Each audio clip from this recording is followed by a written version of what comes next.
Rouge. Rouge comme la passion qui aura été en toile de fond de toute sa carrière. Rouge comme le sang qu'il aura versé et aura fait verser dans les rings où il a combattu. Rouge enfin comme un arrêt lorsque Fernand Marcotte a mis fin à une carrière de boxeur de près de 30 ans entre les câbles après un bref retour à 47 ans. Seul garçon d'une famille de 4 enfants, le jeune Fernand a suivi les traces de son père qui a lui-même boxé, le temps d'une vingtaine de combats, pour ensuite devenir gérant et conseiller de son fils.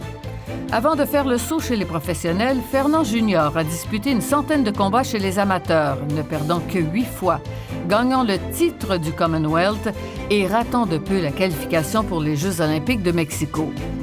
Entre son premier combat professionnel en mars 1970 et son dernier contre Ron Savoie en 1995, Marcotte aura affronté des adversaires de tous les calibres pour compiler une fiche de 53 victoires, dont 33 par KO, 14 défaites et 4 matchs nuls.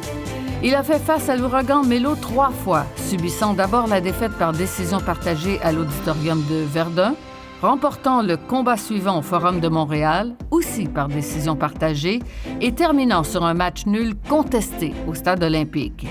Il a aussi affronté Donato Paduano, s'inclinant devant l'ange du ring, Lawrence Effé, face à qui il a remporté un championnat canadien, perdu par la suite au point de Gérald Bouchard, mais regagné 2 mois plus tard devant le même adversaire. Mais son combat le plus célèbre fut sans aucun doute contre Sugar Ray Leonard le 11 février 1979, qui arrivait à 23 ans, auréolé de sa médaille d'or des Jeux olympiques de Montréal. Marcotte avait 30 ans, était quintuple champion canadien et occupait le 8e rang mondial des poids moyens.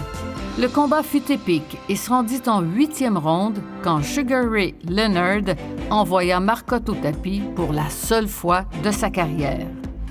Depuis l'époque où tout jeune, il prenait la fuite devant une bataille jusqu'à ce qu'il découvre le gymnase Georges Drouin, en passant par celle des galas enfumés du Centre Paul Sauvé, Fernand Marcotte a véritablement dessiné l'histoire de la boxe québécoise avec ses poings.